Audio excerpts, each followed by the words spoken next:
welcome back to another episode of the Into 99 podcast, where we've got 99 cards because Commander is number one. I am your necromancer with all the answers, Necrozach, joined by my good buddies Dan and Salty. Gentlemen, how you doing today? Pretty well, thanks. How about yourself? I'm doing much better now that I'm with you guys. Oh, that's sweet. I'm a charmer. That's good to hear. Yeah, good week for me so far. Again, busy, but I seem to always be busy these days. How about you, Zach? How's everything going with you? It's doing pretty well. Just hanging out and playing a bunch of Elden Ring, which has been a blast. Close to beating it for the first time through, but I'm trying to get a couple things finished before I go to game 2. I haven't tried that one yet, but everyone constantly tells me that the bosses are just extremely hard. It's a From Software game, so yes. Okay. They're incredibly hard, but it's very rewarding and it's a lot of fun. I would be hard pressed to find another game that is going to be as good or Game of the Year material. Yeah, I hear lots of, if you liked Dark Souls, you'll like this. Mm-hmm. So, I love From Software, so I was open world From Software game. Yes, please. Is that who made Dark Souls, or? Mm-hmm. There you go. Well, yeah, I'm glad. I hear nonstop that everyone likes that one. And then, yeah, I'm looking through your list right now still, and it's awesome. You want to tell everyone what we're talking about today? Yeah, sure. So I've talked about this before. I really love the Secret Lair stuff, and I really love when they give us like the unique commanders that are from Secret Lair. So like when The Walking Dead was spoiled, I was super excited. Same thing when the Stranger Things set got spoiled. I'm a big Stranger Things fan, and when I saw that basically all the Stranger Things creatures got a partner keyword, I started like going through who's my Abzan commanders, and finally I got around to building this deck because I wasn't really sure how I was going to do it. So today we're talking about Mike the Dungeon Master and Will the Wise. These guys have been since coded as a new, like, they have magic actual like character names and cards. I'm not going to talk about those ones as far as like their names go. They're Mike and Will to me forever because I love Stranger Things. So we're going to be talking. We're going to be talking about Abzan stuff today, which is also my favorite thing to talk about. Before we get into that, we have a little bit of housekeeping I got to get out of the way. If you're listening to us on Spotify, please, if you rate us, that's awesome. But if you could also leave a review, that helps out a ton. It gives us a little bit more like traction within the community so that, people can see us when they search for magic content. And also, if you like any of the cards I talk about today, or if your budget is just not allowing you to buy some of these cards, which, spoiler alert, my budget doesn't allow me to buy anything. You can go to Abyss Proxy Shop and you can get any card you want for super, super cheap. They're all proxies. They're all made very well. And you can use our promo code IT99 to get 10% off your order. So with that out of the way, we're getting into the commanders. So the first commander, because they are a partner pairing, is Mike the Dungeon Master. 1 green and a white for a legendary creature human, 2/2. You can pay 2 and tap them. Choose target creature card in your graveyard that was put there from the battlefield this turn. Return it to the battlefield tapped. And it has the keyword Friends Forever. So that's like partner, but specifically only for creatures that have Friends Forever. The second commander we're talking about is Will the Wise. It's a white and a black for a 1/2 legendary creature human. When Will the Wise enters or leaves the battlefield, each opponent may investigate. Each opponent who doesn't loses 1 life, you investigate X times, where X is 1 plus the number of opponents who investigated this way, and then it also has Friends Forever. So we are dealing with Abzan, green, black, white. I was talking to Dan before the show, and I wasn't really sure what I was going to do with this deck. I think that's what took me so long to build this, was like trying to figure out the path I wanted to go, because I ended up going down a path I didn't expect, because I originally was basically building a TAM deck with these guys. And that just, if I want to play TAM, I'm going to play TAM, right? Well, yeah, and you're in the same colors as TAM already, right? Right. So I wanted to try to find something unique that worked with these guys. And I think I found that. So just the overarching deck, I think, is going to be a lot of fun. I'm really excited to get into it. Before we even move over into it and stuff, just Mike and Will on their own interact so well with each other, with Will having an ETB and a leave the battlefield. You already want to, just before you get into the list at all, you already have a way to constantly sack and recur these creatures. Like, all you need is any of the sack outlets or lands, like a high market, that kind of stuff.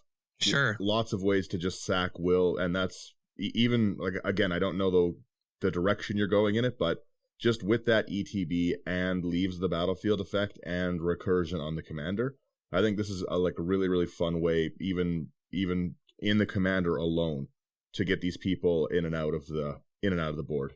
Oh yeah, that was something that I was trying to figure out, is how can I abuse these commanders, because they're very powerful, they're very low CMC, and it's impactful. Whether your opponents realize it or not, these are very powerful commanders. I love clue tokens. Like I think clues are amazing in general.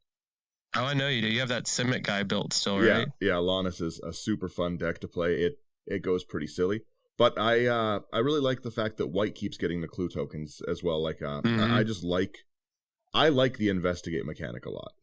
Yeah.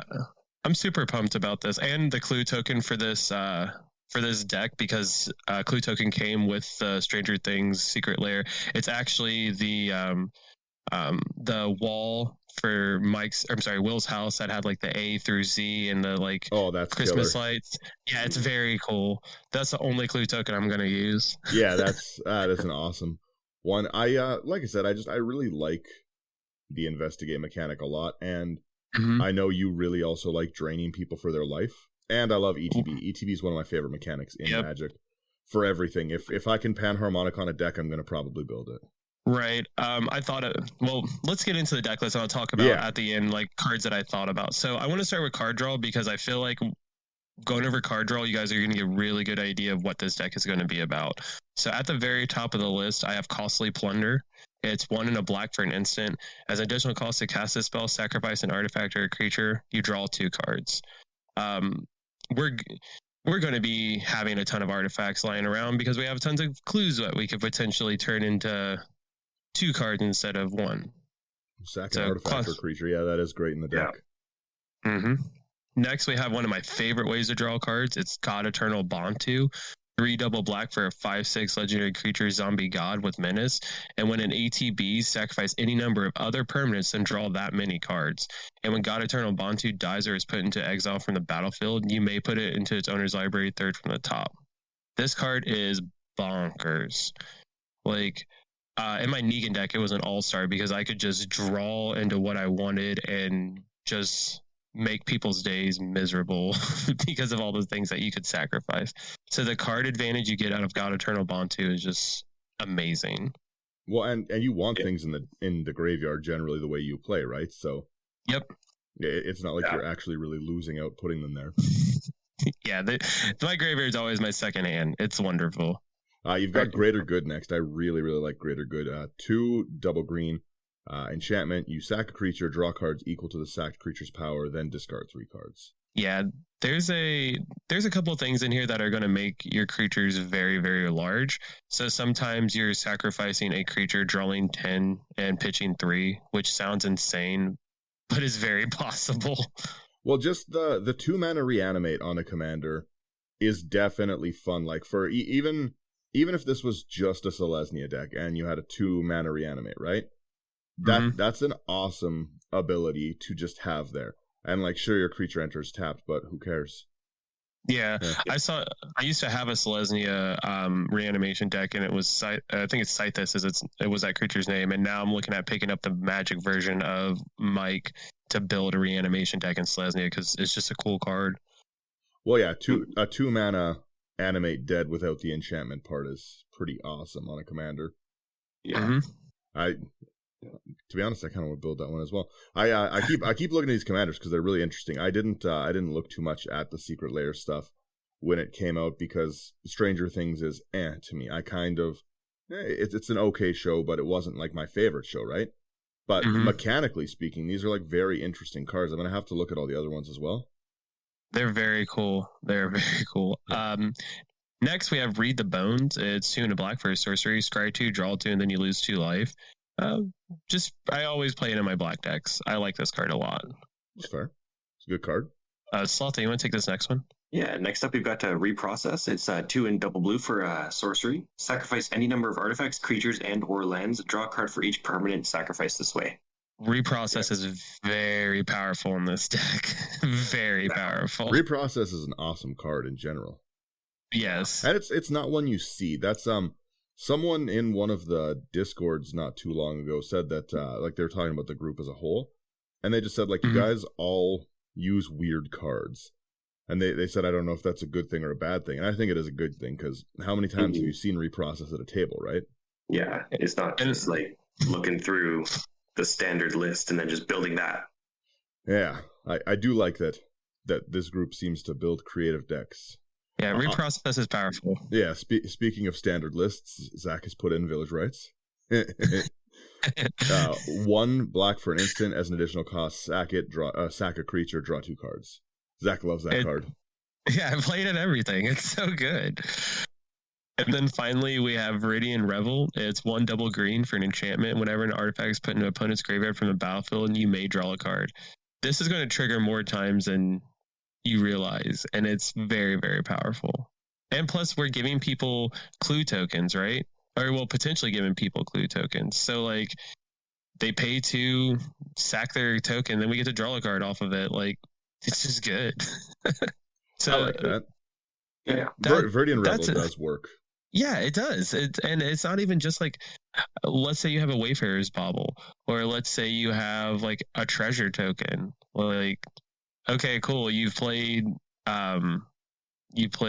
what's his name? Dockside Extortionist. Awesome. You probably have something crazy you're going to do, but guess what? Every time you crack that treasure token, I'm going to draw a card. Well, the other thing too is that like it does so much when you're going off. Like I have it in a destroy artifacts deck, like where I do Mycosynth Lattice, like you said. Mm-hmm. And yeah, like it really, really does go off. I wish it triggered on our own things. That would be super killer. Yeah, that would be way too powerful. But for 3 cost uncommon, I'm completely fine with that. Yep. Yeah. The Smothering Tides is rampant in the format, so like it's even that, just the ability to refill your hand when someone sacks 5 treasure tokens is so powerful. So speaking of ramp, that's our next section I want to get into. So at the very top of the list, standard Arcane Signet. We're in 3 colors, so this is super important. 2 artifact, tap, add 1 mana of any color of your commander's color identity. So this way we're just hitting our colors when we need it. If we don't have Will out on turn 2, maybe we can get Mike out on turn 3 as we need it. Just that kind of stuff. Next we have... Oh yeah, go for it, Salty. Sure. Next we have Bloom Tender, 1 and a green for a 1/1 elf druid that you can tap for each color among permanents you control. You can add 1 mana of any or of that color. So normally I would play this as Faber or Elder, but because I went through Atomic Ashes or Abyss Proxy Shop, I was able to get a Bloom Tender instead. So I'm pretty happy with that. Yeah. Bloom Tender's an awesome card. It's something that desperately needs to be reprinted, though. Like every set needs a Bloom Tender, honestly. This card needs to be like obliterated in price. Yeah. It's the Secret Lair brought it down a little bit, I think, but still not enough. Agreed. You've got Cultivate. I love Cultivate. There's like so many good artwork versions of the card, but we've got 2 and a green for a sorcery. Search your library for up to 2 basic lands, reveal them, 1 onto the battlefield tapped, the other into your hand, then shuffle. I love Cultivate. It's, to me, a staple card. Right. Yeah.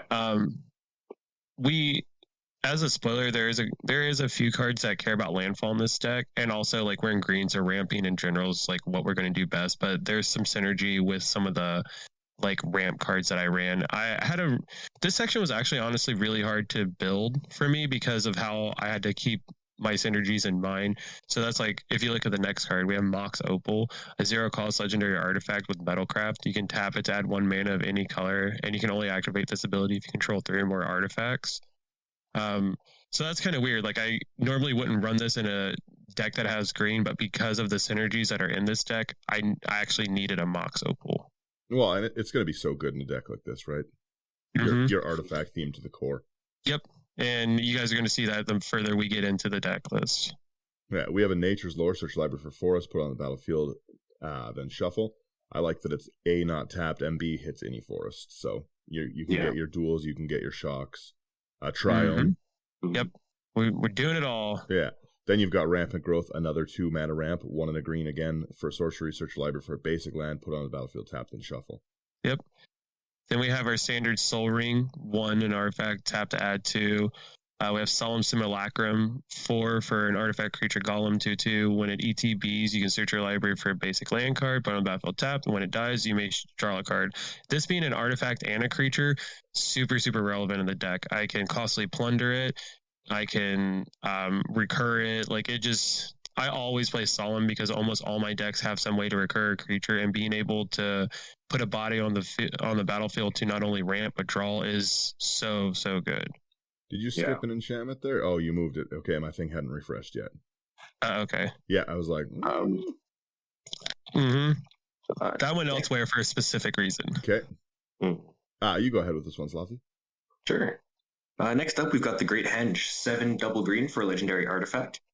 This spell costs X less to cast, where X is the greatest power among creatures you control. You can tap it to add double green and gain 2 life. And whenever a non-token creature enters the battlefield under your control, put a +1/+1 counter on it and draw a card. I love this one. It's such a good card. It's Phenomenal card. It is very possible in this deck to get this for double green. It might not seem like it, but I assure you we can get there. But also, it's just so good. Like double green, 2 life, okay, but it just everything about this card. It bums me out. It's so expensive, and normally, once again, I wouldn't put it in a deck because I'm not going out and getting this card as its own. But I was able to get proxies, and that's what I did because everyone should have access to be able to play with good cards, right? And this one is just too powerful.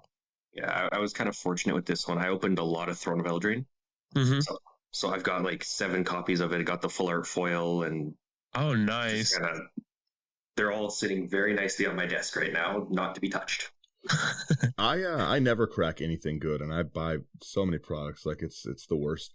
I buy the singles I want, but I just crack terribly every time, and I never learn my lesson. See, opening packs is fun though. It is fun. I love playing pack roulette. One day I'll get something good. One of these days. So the final card in my ramp section is 3 visits, 1 in a green for a sorcery. You can search your library for a forest card, put a card on the battlefield, then shuffle your library. Just more, ramping and getting the things that we need. I'm running all the good lands, so this will help us hit our colors as needed. Yep. All right, so now we're going to get into the fun stuff. So normally I'd have a section that's like creatures or what have you, because, as I've done these episodes many times now, I like to code everything that I have with some kind of name. But this section is called Token Makers for a specific reason. They all make tokens of some sort. At the very top of the list, we have a card that I love and never get to play, and it's Blade Splicer. It's 2 and a white for a 1/1 human artificer. When it ETBs, you create a 3/3 colorless golem artifact creature token, and golems you control have first strike. So the token you make and your Solemn Simulacrum, right? There's a lot of synergy there. There you go. Yeah, I would 100% be Panharmonicon in this. You've got lots of great ETBs. One of my favorite cards that I just never get tired of playing is Gilded Goose. It's the next one. It's 1 green for a 0/2 bird. When it enters, you create a food token. It has 1 and a green, tap to create another food token, or tap, sack a food token, add 1 mana of any color. It's significantly worse Birds of Paradise, but I love it so much. Mm-hmm. And it's the secret lair this came out of. I really like the artwork because it's just a normal looking goose. I love it. Yeah, that's all of those ones. I really liked the bird secret lair. Yeah. Gilded Goose is such a fun card to play. I'll never stop playing that card. It's great. Next you also have Gluttonous Troll, which is another one I really like. 2, 1 green, 1 black for a 3/3 troll with trample.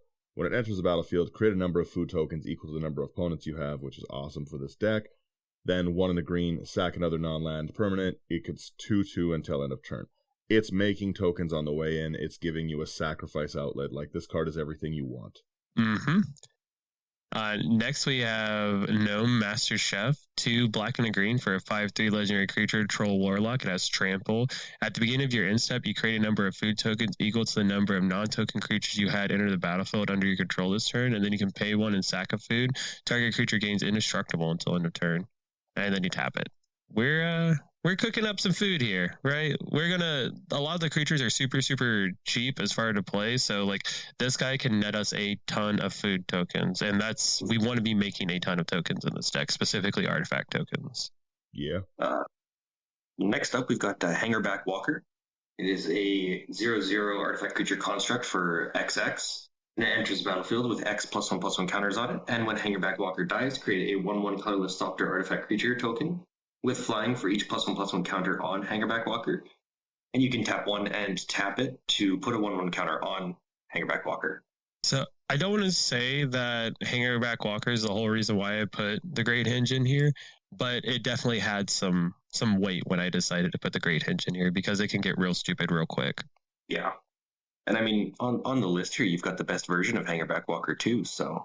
Yeah, I love kaijus. So we got Mechagodzilla Battle Fortress. That's the only one I'm going to play. Yeah.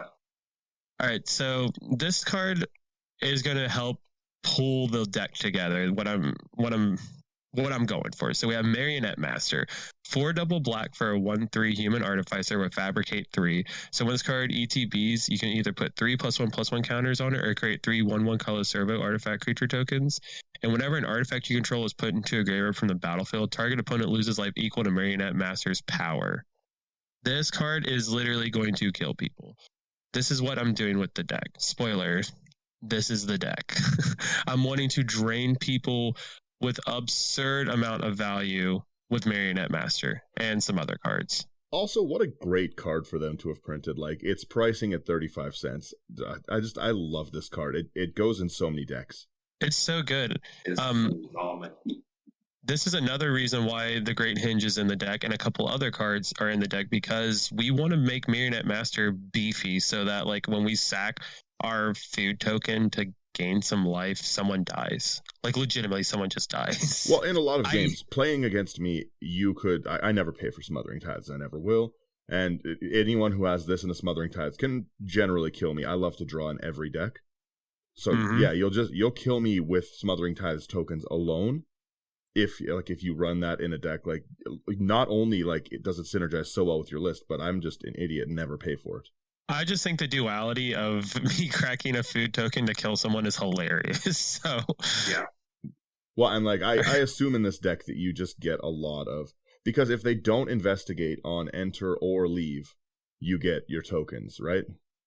Right. So they either get drained for not doing it, or they do it and then you have a draw outlet that drains them as well.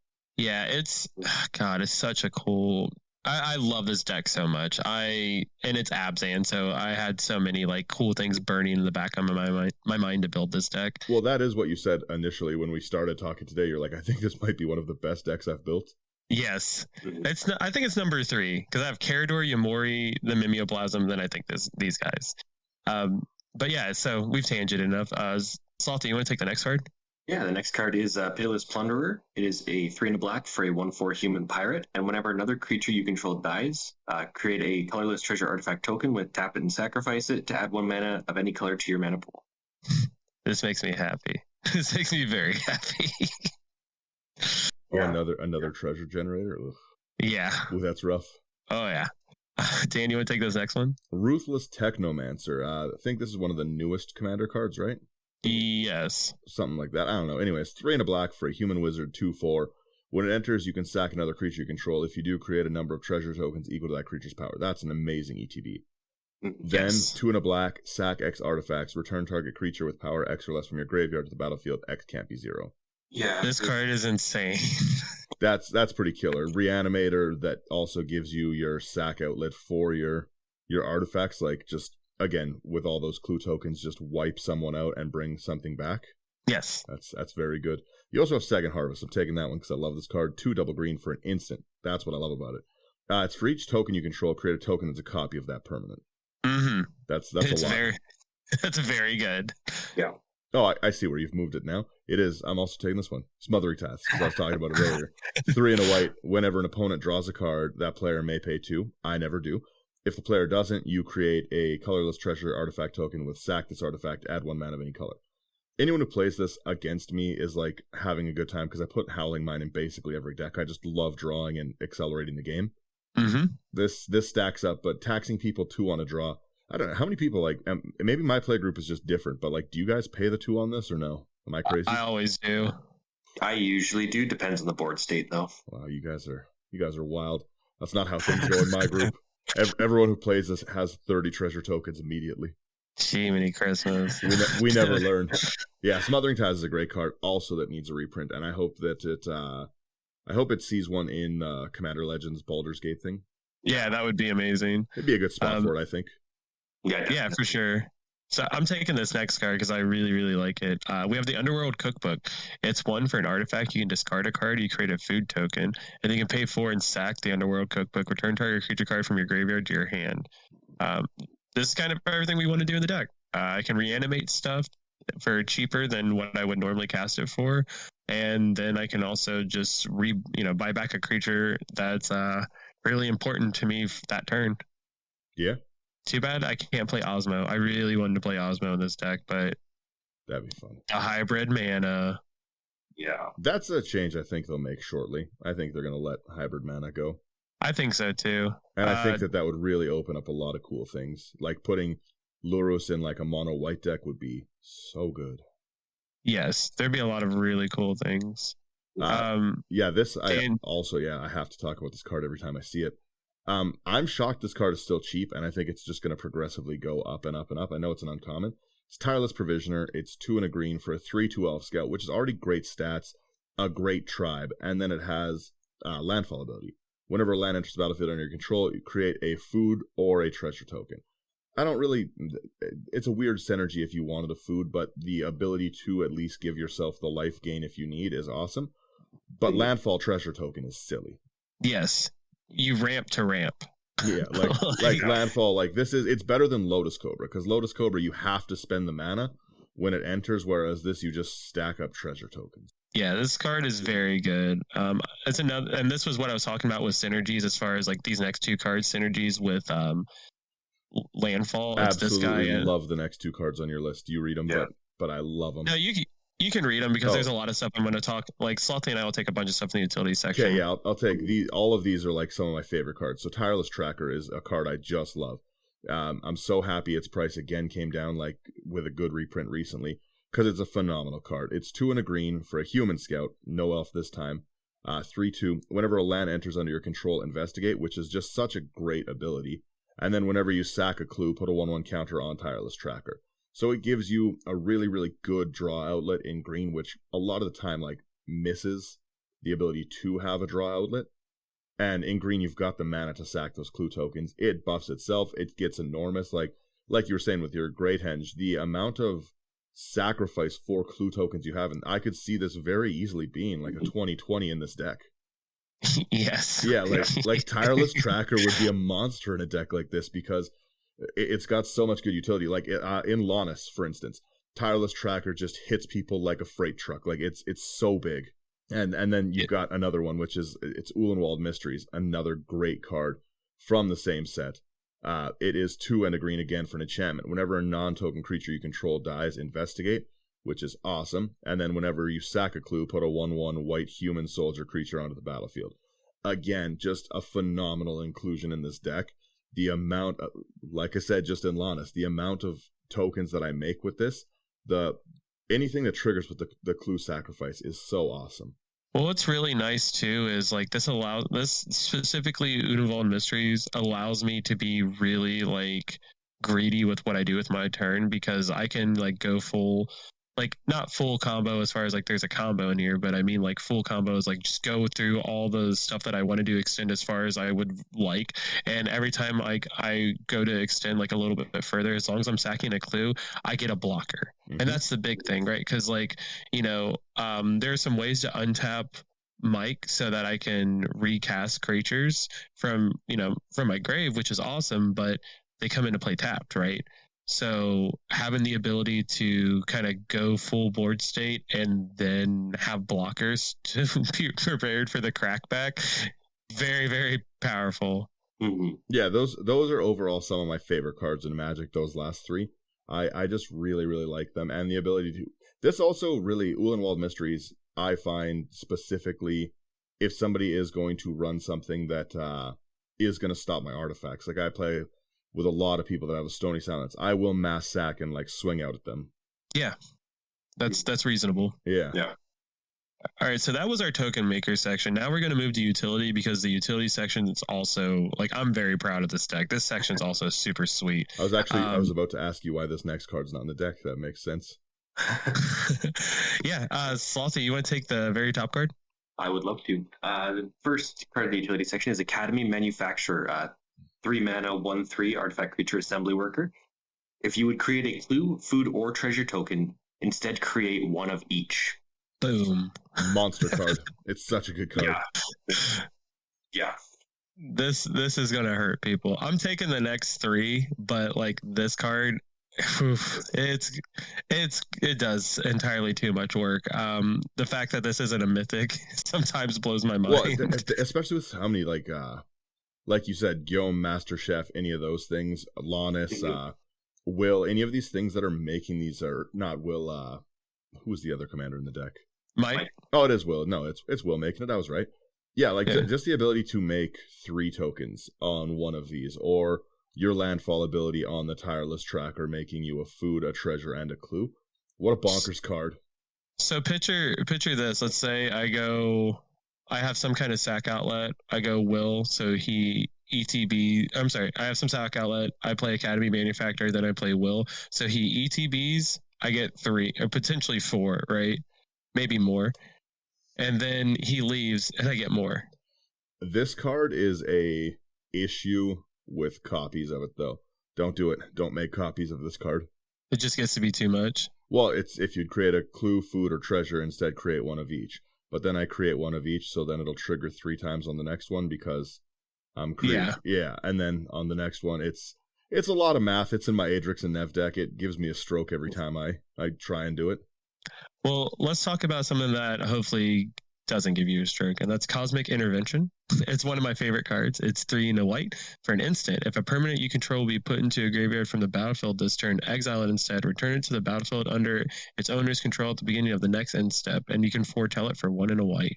This card has literally saved my butt so many times because this is a deck where you want to have your board established and you want it to stay this way so that all the powerful things that we're talking about, we can constantly do.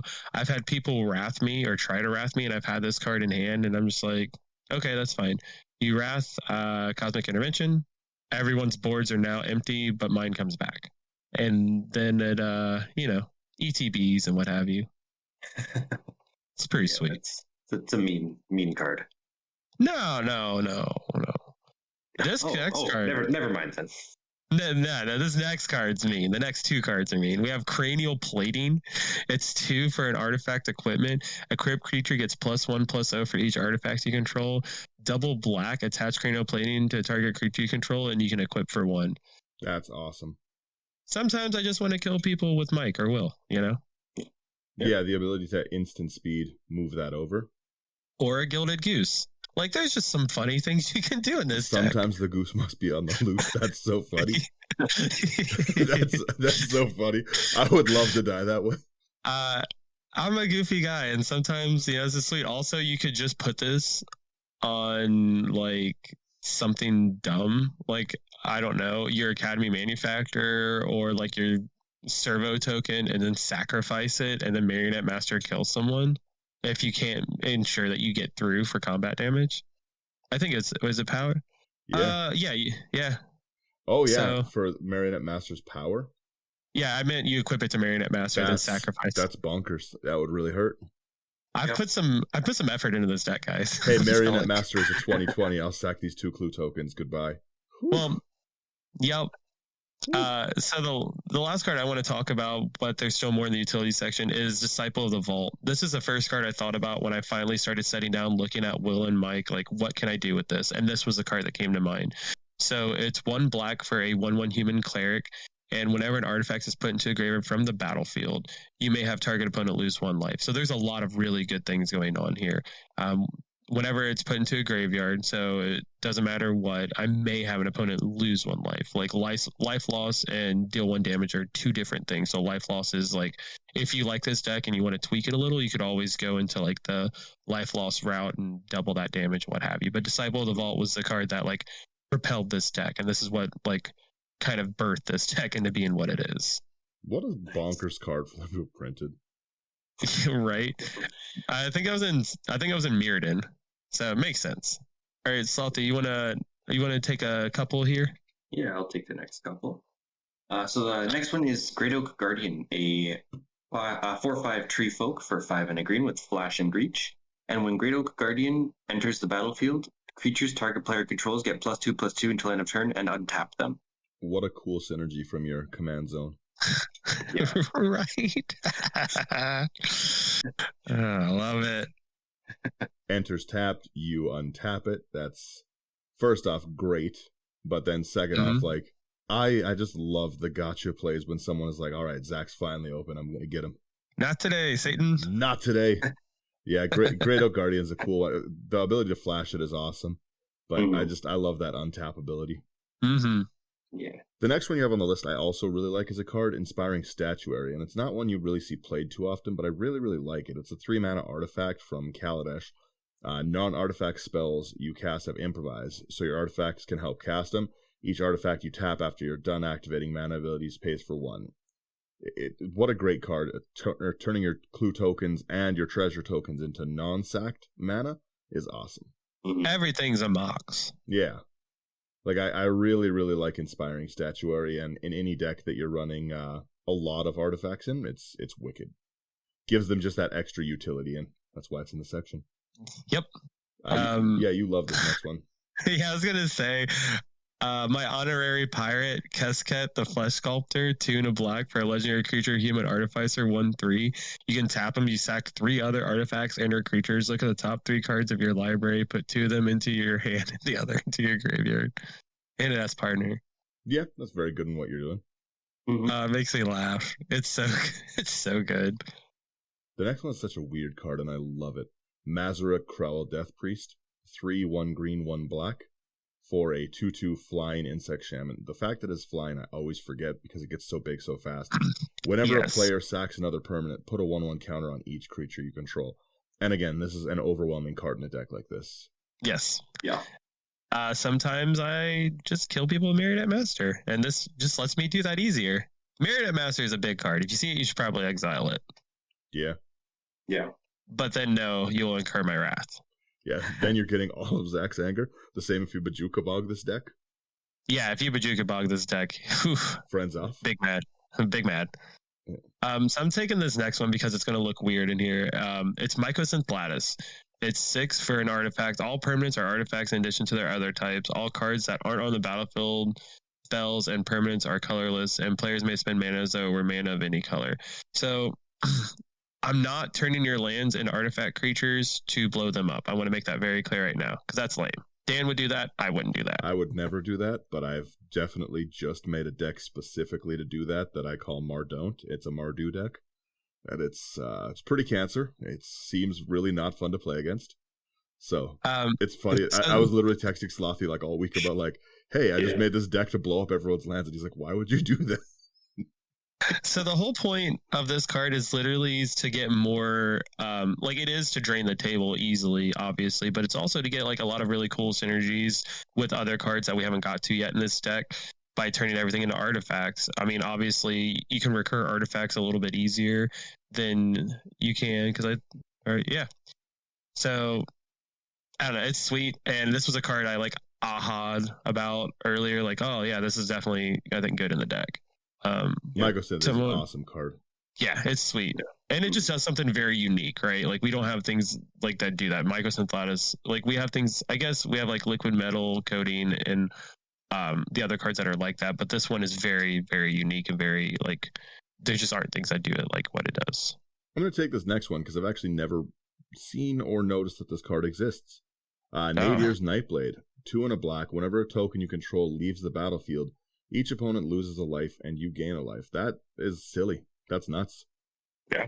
Yes, this is a deck where you want to have your board state established and then you can just kind of coast through the game. Is that Kaldheim? Is that what that's from? Yes. No. It was Commander Legends. I'm gonna buy some of those. Next up is Ranger of Eos, 3 and a white for a 3/2 human soldier. When Ranger of Eos enters the battlefield, you may search your library for up to 2 creature cards with mana value 1 or less. Reveal them, put them into your hand, and if you do, shuffle your library. Yeah, there are some cards you want to get. Your Disciple of the Vault, Hangerback Walker, maybe a Gilded Goose, so the goose can be on the loose. Like, there's just some things that you can definitely grab with this guy. And he was another really late inclusion, and I'm really glad that I put it in the deck. Yeah. The next one's an auto include in this deck. Mm-hmm. Tamio's Journal, 5 colorless legendary artifact. The beginning of your upkeep, investigate. Awesome in this ability, or awesome in this deck. But also tap, sack 3 clues, search your library for a card, put it into your hand, and then shuffle. What a great not feel bad tutor. Yes.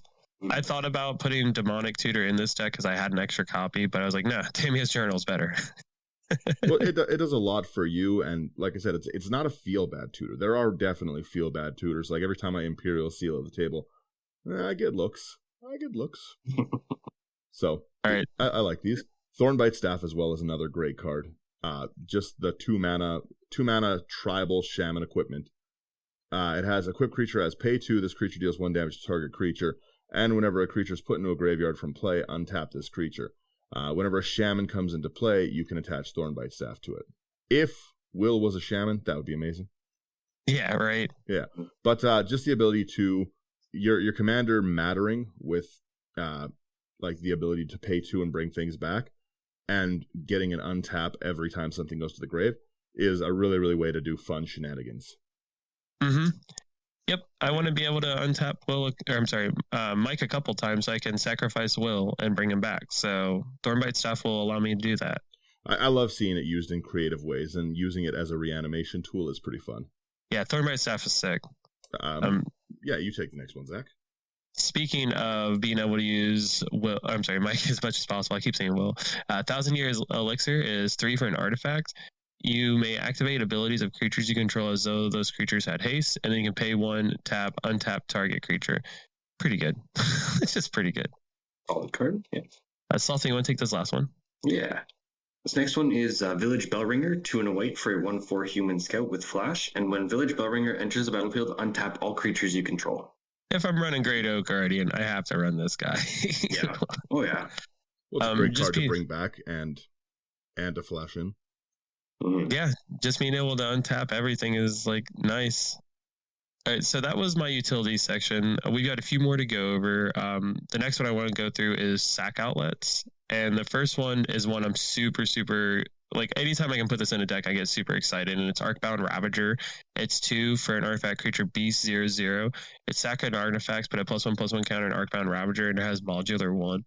That can also hit people pretty hard if you swing in and they leave it alone. Yep. Mm-hmm. Well, and the fact that like this also pairs with Mycosynthlatus. There are a couple cards in this section that specifically pair with Mycosynthlatus. This is one of them, so I can turn all my stuff into artifacts. Yeah, sack the board and kill everyone. There's that, or I just want to sacrifice a creature to re-buy the creature later. If I have Mycosynthlatus out and Arcbound Ravager, I get to do that. The next one in your list, I think, is a really good inclusion in this deck.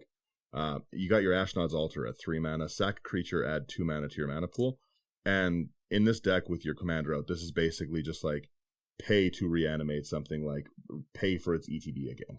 Mm-hmm. Basically. Whoops, hitting buttons. So I think it's a 4-card combo where I can infinitely drain the table. I think it was by accident, but I'm pretty sure Mike, Thornbite Staff, Ashnod's Altar, and Will does that. Oh yeah. I just kind of realized that because typically I don't put Ashnod's Altar in a deck because like I'm much more bougie and want colored mana than colorless mana. But for Mike's activated ability being 2, Ashnod's Altar just makes sense. Yeah, I like the inclusion of it, and I like that your commander has a built-in enters and dies effect to trigger with it. Yeah, it's very, very powerful. Salty, you want to take this next one? Yeah, this next one is Grinding Station. 2 mana for an artifact. Tap it to sacrifice an artifact, and target player puts top 3 cards of his or her library into his or her graveyard. And whenever an artifact comes into play, you may untap Grinding Station. Yeah. Pretty good. So, contrary to what people would think, I don't always want to hit people with Grinding Station. Sometimes I just want to hit myself so I can have reanimation targets. Now, granted, I have to reanimate with other things because Mike specifically calls for creatures that went into the graveyard from the battlefield to start. Excuse me. But Grinding Station allows me like to maybe hit one of my creatures that I kind of need at the moment. So it's like I almost look at it as a way of like drawing 3 cards. Yeah, I like that. Your next one, yeah, you take it. Your synergy with your Mycosynth. Yep, and we have Clark Clan Ironworks. It's 4 for an artifact. You sack an artifact and add 2 to your mana pool. This is just it's just an astronaut's altar for artifacts specifically. Like Dan said, it does synergize with Mycosynth Lattice, so that's another reason why I put Lattice in here. But this is also just a sweet card where if like you don't want the life gain from food tokens, you can turn them into like one-use Lotus Petals or one-use Soul Rings. Yeah. Someone would take the next one? Sure. Next one is Phyrexian Altar. 3 mana for an artifact. Sacrifice a creature to add 1 mana of any color. Yeah, I love Phyrexian Altar so much. And granted, like I said, a lot of these cards I put in here are expensive, but I got proxies of these because like I already have a Phyrexian Altar.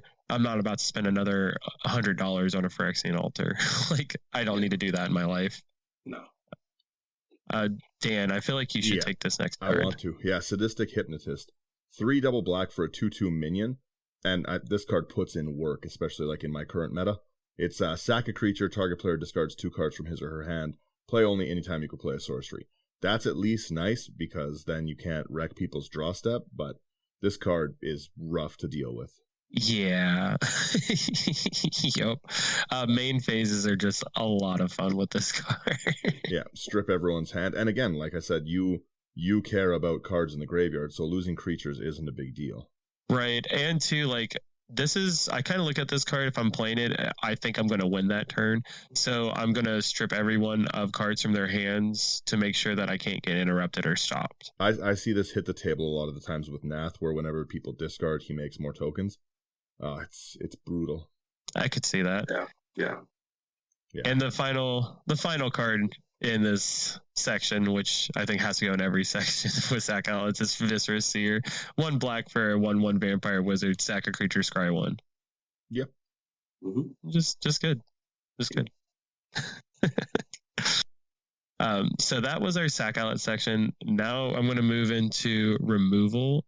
I'm sorry, not removal, reanimation, because like obviously we're sacking stuff. How are we getting it back? At the very top of the list, we have Karmic Guide, 3 double white for an Angel Spirit 2/2, flying pro black, Echo for 3 and double white. We never care about that.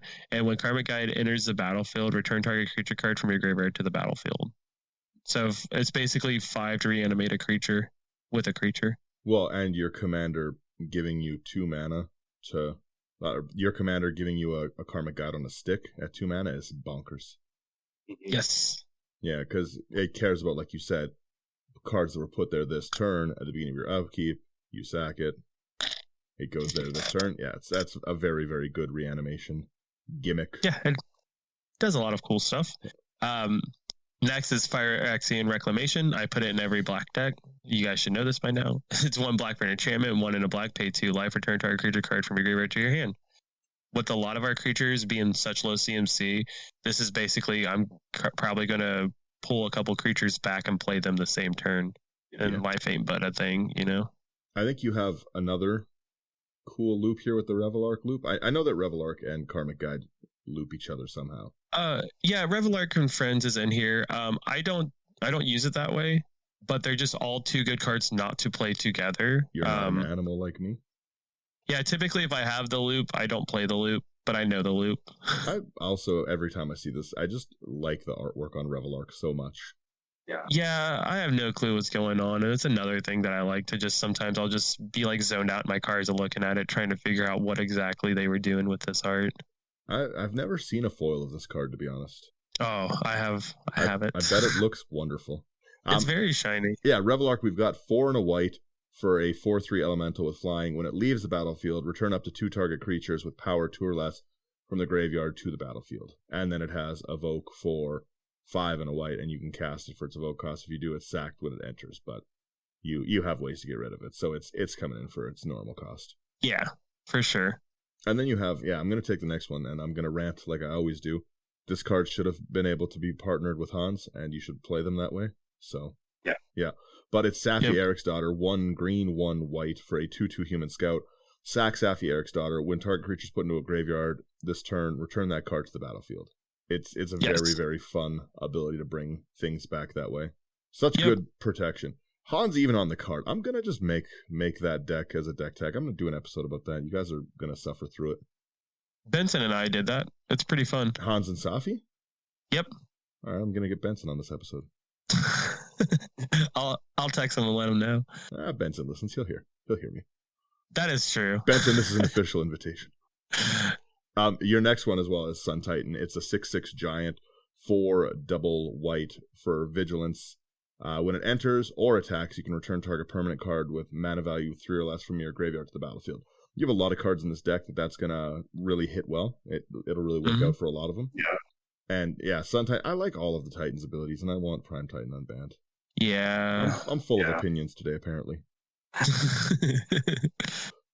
Next one is Victimize. 2 and a black for a sorcery. Choose 2 target creature cards in your graveyard. Sacrifice a creature, and if you do, return the chosen cards to the battlefield tapped. Oh no, they're tapped. Yeah. Whatever will I do?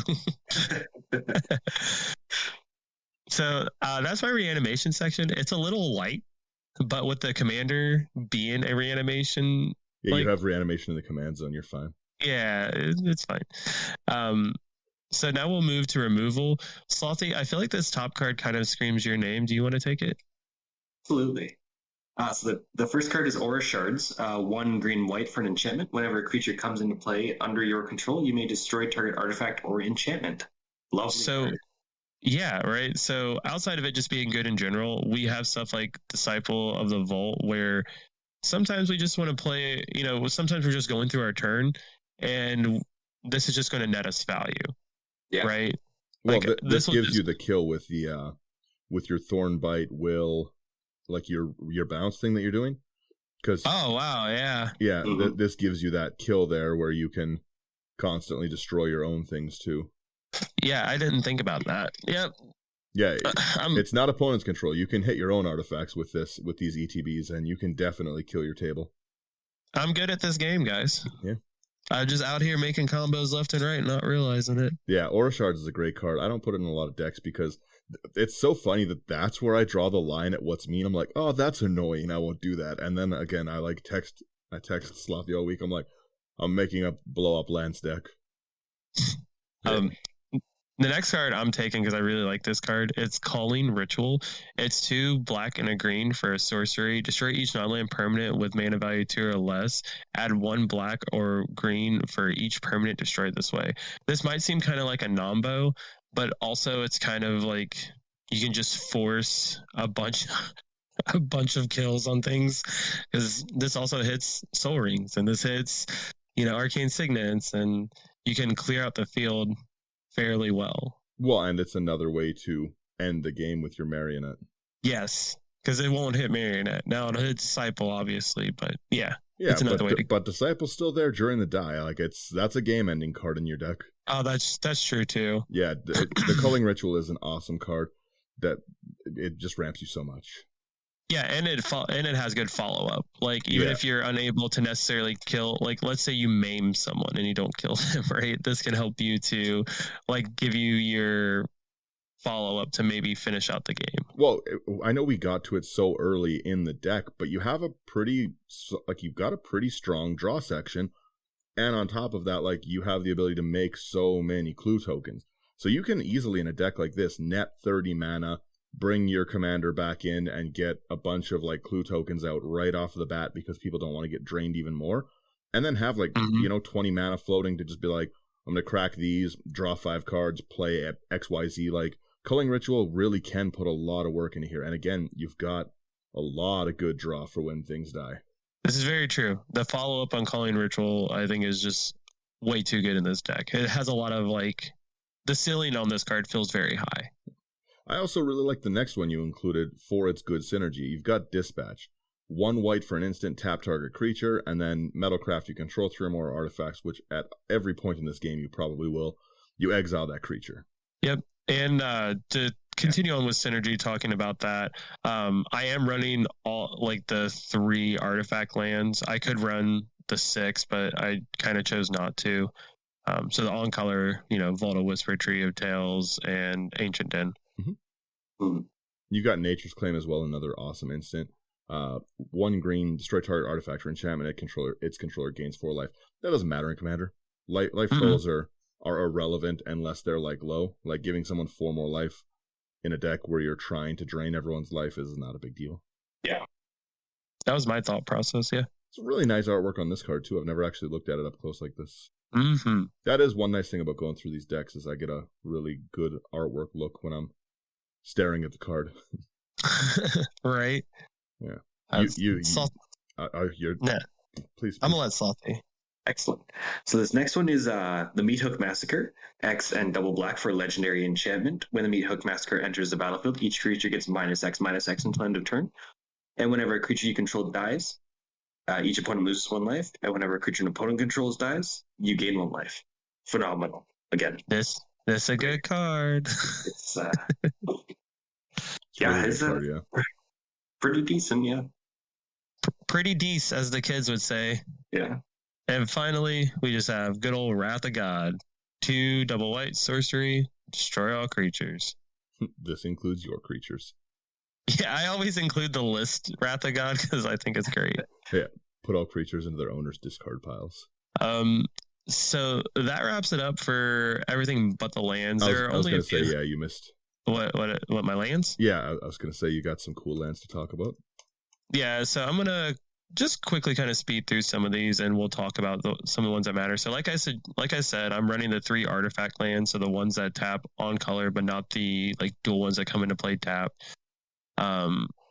Obviously I'm running all the good, like the duels and the shocks. Thanks again to Atomic Ashes. I can't thank him enough because I was able to get these. This makes the deck that much more consistent.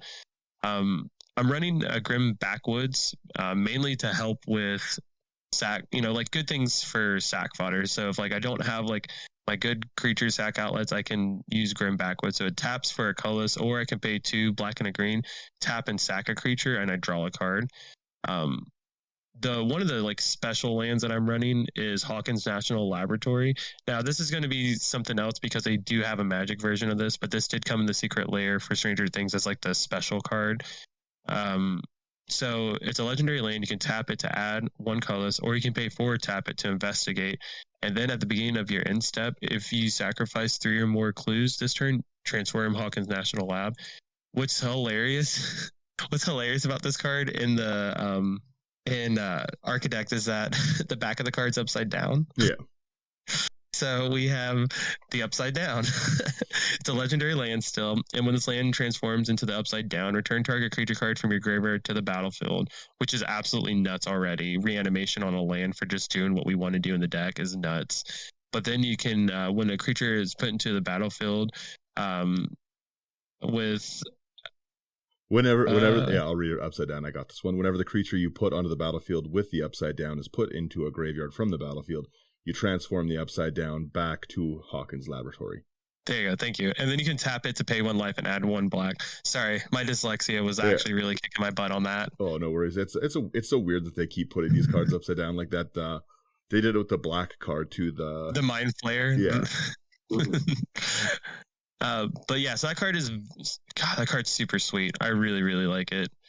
And I think that's really it. Like we're running all the fetches, on color fetches, that is. Yavimaya, Cradle of Growth, Urborg, Tomb of Yawgmoth. I'm not running Cabal Coffers traditionally. I don't do that. I just like I like being greedy with my lands. So like, I just want to be on color. I see that so much. Everyone's like, oh yeah, if you have an Urborg, I don't run Cabal Coffers, and I think I put it in like 1 out of 300 plus decks.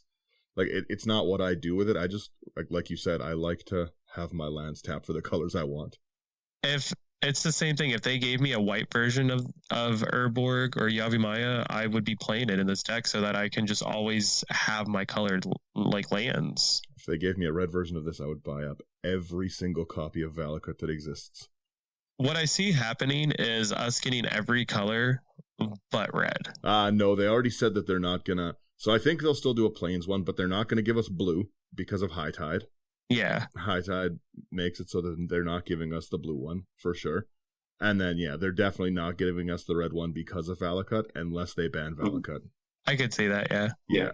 That would make, would really, really, I got a lot of decks that would have fun with the Valakut able to be on so much, but there's other things that turn it on. But yeah, I love the Yavimaya Cradle of Growths. Like those cards are awesome. Yeah, I really want the white version of this. I would be super happy, and a colorless version. That would be cool. As weird as that sounds, like, well, there's a lot of cards that matter with colorless, right? Yeah. like a mirrored impure, like a, you know what I mean? Just like some weird like artifacts based one. I don't know. But yeah, so that's the deck. The one glaring thing that I did forget was Panharmonicon. Dan is definitely right on that. I'm sure I can easily cut a card to put it in here. But you have that a really was solid list, right? Like you don't really need to double up on it because you can double up on it by just simply reanimating them nonstop. that was kind of my thought process, is that like as soon as you said Panharmonicon, I started looking like what could I cut for it. And then I was like, as I kept looking at stuff, I was like, well, also I think that's like win more. Not that I'm saying that that's a bad idea, but like, you know, it could also be a lightning rod, which is something good too. The deck already can function very well without it. So I would rather someone hit my Panharmonicon than my Academy Manufacturer if both were on the battlefield and they had the option to hit one or the other. The problem with removing your Academy Manufacturer is that you can just bring it back immediately. Yeah, you'd have to exile it. And you even then, would have to exile it. Yeah. And even then, I could instant speed remove it in most cases. Yeah, that is the other thing. You've got so much, like, I'll just sack it in response to your Path to Exile, and then I'll bring it back. Mm-hmm. That's rough. And probably get some benefit for doing it. Like, are you sure you want to waste your one card for me to do, like, 4 damage to you? I like this list. I think that you were right that you put a really, really cool list together. I think this, to me, the way it seems like it functions is just solid on all counts. Thank you. I really tried to do something different with Abzan for this because I've built almost every Abzan commander. So like to have an artifact based Abzan commander, I was very excited because we don't really have like a commander core that really does that for Abzan. Not that I'm saying you can't, but like I think these two commanders were like the first to really be like, hey, if you want to lean into artifact like aristocrats, this is where the guys to do it. Yeah. Yeah. I agree. Well, some have called you the King of Abzan, Zach. That's me. Carador might be the chieftain, but I am the king. But Zach is the king, the necromancer with all the answers. Yeah, then this is why. Because I can put an Abzan deck together like with my eyes closed. Yeah. And they're all different. That's the thing. Yeah, you could do that in your sleep. Mm-hmm. I'm pretty sure I've done that in my sleep. I think it's how Carador Yamori was created. Was I was asleep and like I woke up. Oh, I have the deck list. I do really, really like this list. I think it's really cool. Like it's definitely a deck I could see myself having a good time playing. Mm-hmm. What do you think? What do you think, Salty? Do you like it? Yeah, I do. I think it's got a lot of really neat synergies. I think I'm glad you took some of the things that Dan would have added and not added them. I am a generous group hug player. How dare you? Well, yeah. As you've mentioned a couple times with what you and I were messaging about this week, I don't know if that's really accurate. But I'm just sitting there. My deck I was talking about is a Marath deck that just proliferates. It pings people with like Urborg, Cormus Bell, that kind of stuff. Like it's real nonsense. And then it's also got like a Johnny Vengeant, and like I said, it's proliferate themed. So it's really, really good at just like a Johnny Vengeanting on the first turn. It's fun. Well, that does it for my deck list. Apparently, there's an awful deck coming down the pipeline. Zach's disgusted with how I build, but he'll come around. Well, after the conversation we had through Snapchat the other day, I feel like I'm going to be a villain here very, very soon. Yeah, there's there's some fun stuff. There's a certain commander that just. I was specifically talking about wanting to build a commander in these colors, and then Dan was like, "Did you see this?" I was like, "Nope." It was the first thing before I even posted on the page. I just sent it to Zach, and I was like, "So you're building this, right?" Yeah. I'm definitely excited to see that one. I've been building lots of stuff as these new spoilers come out. It's been pretty cool. It should be spoiler season pretty shortly, so we'll have an episode about that. I like I said, have been excited about the new Kapana set for a while. With the I love the whole like the multicolored demons family, so I'm really hoping. And the other thing too is we've got for the commander products the last 2 years we had Ikoria, which is one of Zach's favorite sets, if not his favorite. I think. Yeah, it's my favorite. And then we had Strixhaven, which is my favorite of all time set. So I'm really hoping that these commander products live up to like what we've been getting. Ikoria was like such a like it had so many cool mechanics and abilities. But just it made me want to build a lot of stuff. And Strixhaven was the same. Strixhaven was awesome. I loved building the Elder Dragons, so it'll be cool if they make a lot of cool demons. From what I've seen spoiled so far, I do want to build a bunch in this set. Mm-hmm. Yeah. And the price points for everything was so reasonable. Like, honestly, there wasn't anything. Like, there were maybe a few outliers that were like expensive cards, but for the most part, from Ikoria, from Strixhaven, almost everything that you wanted to play, you could get your hands on fairly easy. Yeah, they weren't like unreasonable to get a lot of the time. And then they also brought in the Triomes in Ikoria, and I love them. I've always really, really liked those. They're completing the cycle with this set, so even if I hated this set, even if this was the D&D main set for me again, and I cannot stress enough how much I disliked that set overall, it wasn't even a bad set. I wanted it to be something different. Yeah, like kind of like we were talking about the other day. I think that Baldur's Gate's can be the one where it's really like this solid D&D set. I hope so. Yeah. To me, it was just because it was supposed to, sorry about this tangent, but it was supposed to be the Forgotten Realms set, and I was like so excited for all these Forgotten Realms characters, and they're like, what if we made a bag of holding? And I'm like, that's not, what are you talking about? Grow up. But like, I'm excited. Yeah, I'm excited about the new set because we're getting the shards. I have like talked about how I want to go back to Alara so bad. So to get shards again, because we've been wedges for a very long time now. So to get shards, I'm like, cool. I love Grixis. Like, I will end on one thing. The one thing I don't like is I was really hoping that they would color bend the things kind of like they did in Strixhaven, where like it wasn't like traditionally like Boros wasn't Boros in Strixhaven, right? Right. And this, like the Naya, one of the Naya commanders has been spoiled. It's as Naya as it gets, you know, like it's just like that's what the card does. The Grixis one is Grixis, I will give it though. It's been a very long time since we had traditional like shard stuff, so I could see why they wouldn't like color bend them necessarily. Maybe I just want a Grixis themed Naya deck. That's so wrong. Yes, it is. Yeah, I think it is too. Yeah. All right, let's roll these credits. Yeah, I'll let everyone know where they can find everything. Thank you guys so much for listening. And Zach, go ahead. All right, so thank you for making it to the end of the episode. Make sure if you want to follow us or find us, you go to our website, insta99.com. That's your one-stop shop for all things Insta99, whether that be apparel, articles written by members of our group, episodes, what have you. Anything you want to find will be on there. Check out our Discord, where we're always active in, and we have tons of people talking about tons of magic things and non-magic things, but mainly magic things. If you like any of the cards you saw in here and you want to get them for the cheaps, go to abyssproxyshop.com. Use our promo code IT99, and you too can have a Mox Opal for not $80. I think that's all I really got. Thank you so much for tuning in, and we will catch you guys next week. Yep. Bye-bye. See ya.